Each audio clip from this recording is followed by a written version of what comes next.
बिस्मिल्लाहिर्रहमानिर्रहीम, अस्सलाम वालेकुम स्टूडेंट्स। आज के लेक्चर में हम लोग डिस्कस करेंगे हमारे लास्ट में होने वाला पेपर जो कि चैप्टर नंबर 20 में से लिया गया था।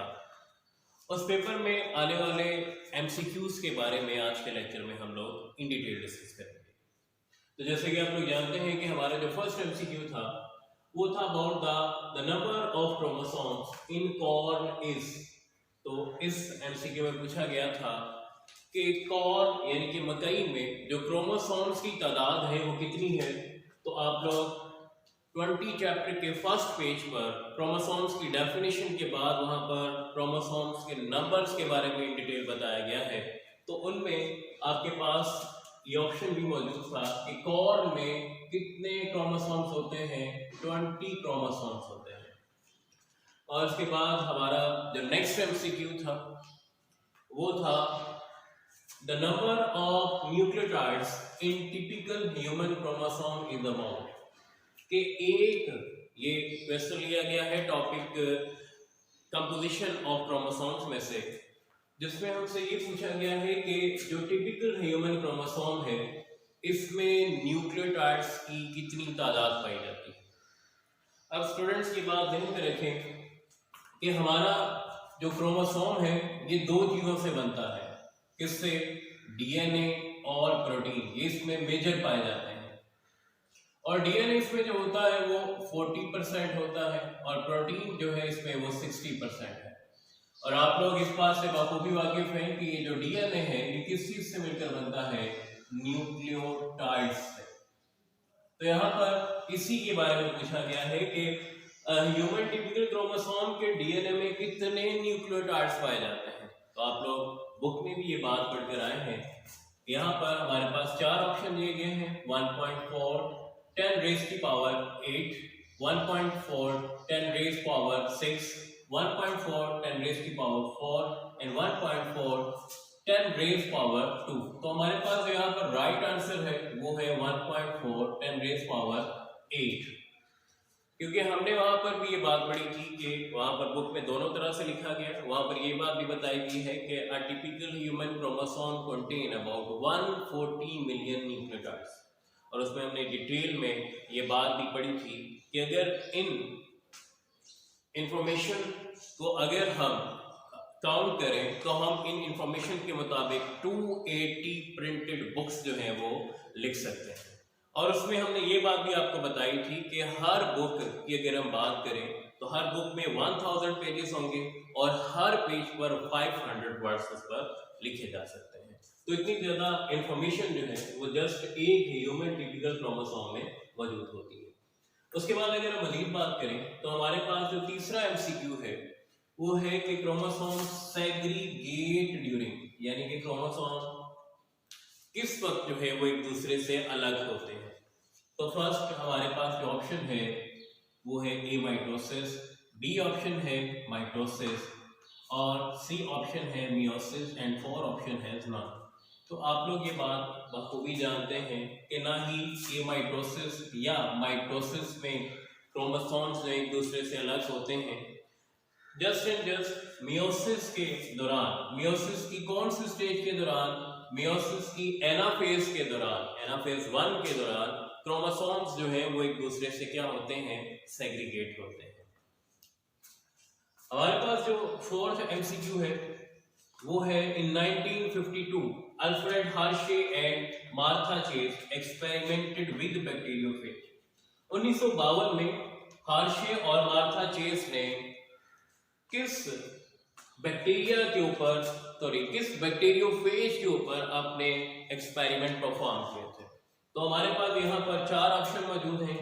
हमारे पास जो ऑप्शन ए है वो है T1, ऑप्शन बी है T2, option 3 T3 and option 4 T4। तो स्टूडेंट्स ये बात ध्यान में रखें, वहां पर भी ये बात आपकी बुक में मेंशन की गई है कि अल्फ्रेड हर्शे और मार्था चेज ने ये प्रूव करने के लिए कि डीएनए वाकई ही एक हेरिडिटरी मटेरियल है, उन्होंने जिस बैक्टीरियोफेज को अपने एक्सपेरिमेंट में यूज किया था वो था T2। ठीक है। और अपने इस एक्सपेरिमेंट में इन्होंने ये बात प्रूव की थी कि डीएनए ही एक हेरिडिटरी मटेरियल है, और उसके लिए उन्होंने बैक्टीरियोफेज की T2 टाइप को यूज किया था। Now the next MCQ is the first evidence of hereditary nature of DNA was provided by, के डीएनए एक हेरिडिटरी नेचर रखता है, ये बात किस साइंसदान ने सबसे पहले पेश की? तो यहां पर भी हमारे पास चार ऑप्शन है। नंबर 1 पे ए ऑप्शन है हमारे पास फ्रेडरिक मेस्टर, बी ऑप्शन है वाल्टर फ्लेमिंग, सी ऑप्शन है फ्रेडरिक ग्रिफ्थ, और डी ऑप्शन है वाल्टर सुटर। तो स्टूडेंट्स आप इसके बारे में भी अपनी बुक में पढ़कर आए हैं। DNA as a hereditary material में हमारे पास जो सबसे पहला एक्सपेरिमेंट दिया गया है बुक में, वो फ्रेडरिक ग्रिफ्थ का है। तो डीएनए एक विरासती मादा है, इसके बारे में सबसे पहला जो एक्सपेरिमेंट और एविडेंस पेश किया था वो पेश किया था किसने? फ्रेडरिक ग्रिफ्थ ने। तो C option, Charlie option is the right option. Now the next MCQ is transformation of genetic material. Transformation of genetic material from one cell to another and can alter genetic makeup of the. तो student आप experiment पढ़कर आए थे Frederick Griffith का, तो उसके and में उसने एक डेफिनेशन दी गई थी जिसमें ये लिखा गया था कि फ्रेडरिक ग्रिफ्थ ने अपने एक्सपेरिमेंट के एंड में ये कंक्लूजन निकाला था कि जेनेटिक मटेरियल जो है वो एक सेल से दूसरे सेल में ट्रांसफर हो सकता है, अंडरस्टैंड, और इसे आप क्या बोलते हैं? ट्रांसफॉर्मेशन बोलते हैं। तो यहाँ पर जो एमसीक्यू पूछा गया वो ये है कि जब एक जेनेटिक मटेरियल एक सेल से दूसरे सेल में जाता है तो क्या ये उसके जेनेटिक मटेरियल को चेंज करता है? तो यहाँ पर देखें चार ऑप्शन दिए गए कि क्या ये जिस सेल से जा रहा है, यानी कि डोनर से जा रहा है रेसिपिएंट की तरफ, तो क्या डोनर का जेनेटिक मटेरियल चेंज होगा या रेसिपिएंट का जिसमें जेनेटिक मटेरियल जा रहा है? तो इसमें जो राइट आंसर है हमारे पास वो है बी ऑप्शन, रेसिपिएंट सेल, क्योंकि जब जेनेटिक मटेरियल डोनर सेल से रेसिपिएंट सेल में जाएगा तो रेसिपिएंट सेल का जेनेटिक मटेरियल क्या हो जाएगा? चेंज हो जाएगा। और ये हमने इन डिटेल भी पढ़ा था जिसमें हमने देखा था कि जब फ्रेडरिक ग्रिफ्थ ने एस फॉर्म हीट किल्ड और आर फॉर्म लिविंग का मिक्सर बनाया था तो उस दौरान क्या हुआ था कि जो हीट किल्ड एस फॉर्म का जेनेटिक मटेरियल था वो ट्रांसफर हो गया था आर फॉर्म बैक्टीरिया में, जिसकी वजह से आर फॉर्म के ऊपर जेनेटिक मटेरियल आ जाने की वजह से पॉलीसेकेराइड कोट बन गया था और वो किस में ट्रांसफर हो गए थे? एस फॉर्म बैक्टीरिया में। तो नेक्स्ट हमारे पास जो एमसीक्यू है वो है DNA was discovered by in 1969 by. बेटा याद रखिए कि इसमें से पूछा गया है कि कौन से साइंटिस्ट ने 1969 में डीएनए को डिस्कवर किया, तो वो बात हम अच्छे तरीके से जानते हैं। हमारे पास डी ऑप्शन दिया गया है, फ्रेडरिक मेस्टर ने 1869 में सबसे पहले डीएनए को, या जिसे न्यूक्लिक एसिड भी कहा जाता है, इसको डिस्कवर किया था। और कहाँ से डिस्कवर किया था? From fish sperm and human pus cell. तो ये पस सेल और फिश स्पर्म से डीएनए को डिस्कवर किया था किसने? Frederick Miescher. हमारे पास आठवां जो एमसीक्यू है वो है in 1944 Oswald Avery and his colleague repeated experiments of. 1944 में ऑसवर्ड एवरी और उसके कलीग्स ने कौन से साइंटिस्ट के एक्सपेरिमेंट को रिपीट किया था और ये बात प्रूव करने की कोशिश की कि वाकई ही डीएनए एक हेरिडिटरी मटेरियल है? तो याद रखें कि ये ऑसवर्ड एवरी और इसके कलीग्स ने जिस साइंटिस्ट के एक्सपेरिमेंट्स को रिपीट किया था वो था ग्रिफ्थ, फ्रेडरिक ग्रिफ्थ। तो जिस तरह से फ्रेडरिक ग्रिफ्थ ने अपने एक्सपेरिमेंट में लास्ट में हीट किल्ड एस फॉर्म और आर फॉर्म का मिक्सचर बनाया था, सेम वे में ऑसवर्ड एवरी और इसके जो साथी थे उन्होंने भी हीट किल्ड एस फॉर्म और आर फॉर्म बैक्टीरिया का मिक्सचर बनाया था और सेम तरीके से माइस में उसे इंजेक्ट करवाया था। 9th MCQ है हमारे पास, most chromosomes are about 20% DNA, 80% protein, 40% DNA, 60% protein, 30% DNA, 60% protein, या डी ऑप्शन है हमारे पास ना। तो कहते हैं कि हमारे पास जो क्रोमोसोम्स हैं उनमें कितने परसेंट डीएनए होता है और कितने परसेंट प्रोटीन होते हैं। तो ये बेटे आप लोग कंपोजिशन ऑफ क्रोमोसोम में पढ़कर आए हैं। यहाँ पर भी मैंने ये बात मेंशन की है कि क्रोमोसोम में 40% डीएनए होता है और 60% क्या होते हैं, प्रोटीन। लिहाजा हमारे पास जो राइट ऑप्शन है यहाँ पर वो बीटा ऑप्शन है, यानी कि बी ऑप्शन है हमारे पास, जहाँ पर लिखा गया है कि क्रोमोसोम में 40% डीएनए होता है और 60% प्रोटीन मौजूद होते हैं। हमारे पास अब जो नेक्स्ट 10वां MCQ है उसमें पूछा गया है कि who found that DNA contain 3 component.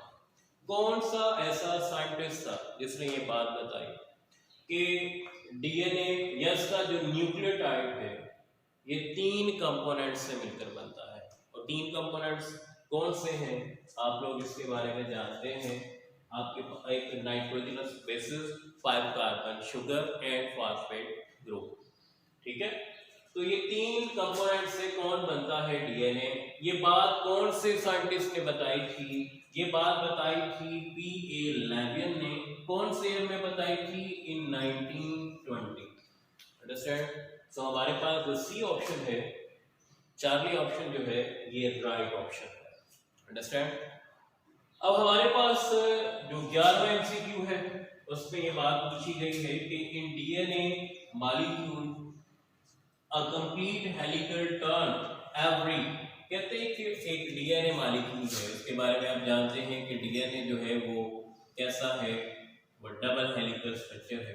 कहते हैं कि इसके टर्न के दरमियान, यानी कि ये जहां से टर्न कर रहा होता है, मोड़ रहा होता है, उस दरमियान में कितना फासला होता है। तो यहाँ पर हमारे पास जो ऑप्शन है, हमारे पास ए ऑप्शन है 0.4 नैनोमीटर, बी ऑप्शन है 1.4 नैनोमीटर, सी ऑप्शन है हमारे पास 2.4 नैनोमीटर और डी ऑप्शन है 3.4 नैनोमीटर। तो स्टूडेंट्स आपने ये वाटसन क्रिक के मॉडल में भी ये लाइन पढ़ी थी और उसके अलावा रोजलैंड फ्रैंकलिन के मॉडल में भी आपने ये बात पढ़ी थी कि ये जो एक टर्न है इसके दरमियान जो वक्फा होता है, फासला होता है, वो कितना है, 3.4 नैनोमीटर का होता है। हमारे पास जो नेक्स्ट MCQ है, MCQ नंबर 12, यहाँ पर ये पूछता है कि a portion of chromatin with an open configuration। आपने ये पढ़ा कि क्रोमेटिन हमारे पास 2 तरह के हैं, यूक्रोमेटिन और हेट्रोक्रोमेटिन। यूक्रोमेटिन जो है ये ऐसा क्रोमेटिन है जिसमें ओपन कॉन्फ़िगरेशन पाई जाती है, किसकी, डीएनए। यानी कि हमने ये बात भी वहां पर एक बुक में लिखी हुई है कि हमारे पास जो क्रोमेटिन है, कौन सा क्रोमेटिन, यूक्रोमेटिन। एक तो इसमें ओपन कॉन्फ़िगरेशन है, यानी कि ओपन कॉन्फ़िगरेशन से मतलब ये है कि इसका जो डीएनए है ये अपने आप को क्या करता है, एक्सप्रेस करता है। डीएनए क्या करता है, एक्सप्रेस करता है। जबकि हमारे पास अगर हेट्रोक्रोमेटिन की बात की जाए तो ये अपने आप को एक्सप्रेस नहीं करता और इसकी ओपन कॉन्फ़िगरेशन नहीं हो पाती। नेक्स्ट हमारे पास जो MCQ है 13 पे कि V shape chromosome are called. V shape chromosome आप लोगों ने सेकंड टॉपिक ये सेकंड पेज पे चैप्टर नंबर 20 के सेकंड पेज पे आपने टाइप्स ऑफ क्रोमोसोम में 4 टाइप्स पढ़ी थी क्रोमोसोम की, एक्रोसेंट्रिक, उसके अलावा टीलोसेंट्रिक, सब मेटासेंट्रिक एंड मेटासेंट्रिक। तो हमने वहां पर कहा था कि जो मेटासेंट्रिक होते हैं उनके सेंटर में क्या होता है, उनके सेंटर में मौजूद होता है सेंट्रोमियर। इसकी वजह से उनकी जो शेप है वो किस तरह की हो जाती है, वी शेप हो जाती है। तो यहाँ पर हमारे पास ऑप्शन भी 4 दिए गए हैं कि वी शेप क्रोमोसोम्स कौन से होंगे, एक्रोसेंट्रिक, मेटासेंट्रिक, टीलोसेंट्रिक या सब मेटासेंट्रिक। तो यहाँ पर कौन से ऑप्शन बन रहा है, हमारे पास जो बीटा ऑप्शन है जिसे हम मेटासेंट्रिक कह रहे हैं, ये राइट ऑप्शन है। नेक्स्ट हमारे पास जो एमसीक्यू है वो है 14, the gene causing white eyed trait in Drosophila present only on, ऐसे जीन जो कि ड्रोसोफिला फ्लाई में कौन सी कलर की आईज जो है वो प्रोवाइड करते हैं, वाइट आइड ट्रेट, यानी कि कौन सा ऐसा जीन है जो ड्रोसोफिला को सफेद आंख की खसूसियत देता है, और ये किस क्रोमोसोम पर मौजूद होता है। तो हमारे पास यहाँ पर 4 option, autosome 3, autosome 7, Y chromosome and X chromosome. तो स्टूडेंट्स याद रखें कि ड्रोसोफिला को सफेद आंख का करैक्टर देने वाला क्रोमोसोम मौजूद किस पर होता है, एक्स क्रोमोसोम पे होता है। 15वां एमसीक्यू है हमारे पास, the bond exist between nitrogenous bases of DNA is, तो आप लोग ये बात पढ़कर आए हैं वाटसन क्रिक मॉडल में भी कि जो नाइट्रोजनस बेसिस हैं, let's go adenine, thymine, cytosine, guanine, adenine और थाइमिन, इन नाइट्रोजनस बेसिस के दरमियान जो बॉन्ड होता है वो हमेशा कौन से होते हैं, वो होते हैं हमारे पास हाइड्रोजन बॉन्ड, जो कि इन बेसिस को आपस में क्या कर रहे होते हैं, जोड़ रहे होते हैं। तो हमारे पास यहाँ पर ये डेल्टा ऑप्शन जो है ये दिया गया है, जिसका लिखा गया है हाइड्रोजन बॉन्ड। नाइट्रोजनस बेसिस के दरमियान जो बॉन्ड होता है वो कौन सा बॉन्ड होता है, हाइड्रोजन बॉन्ड होता है।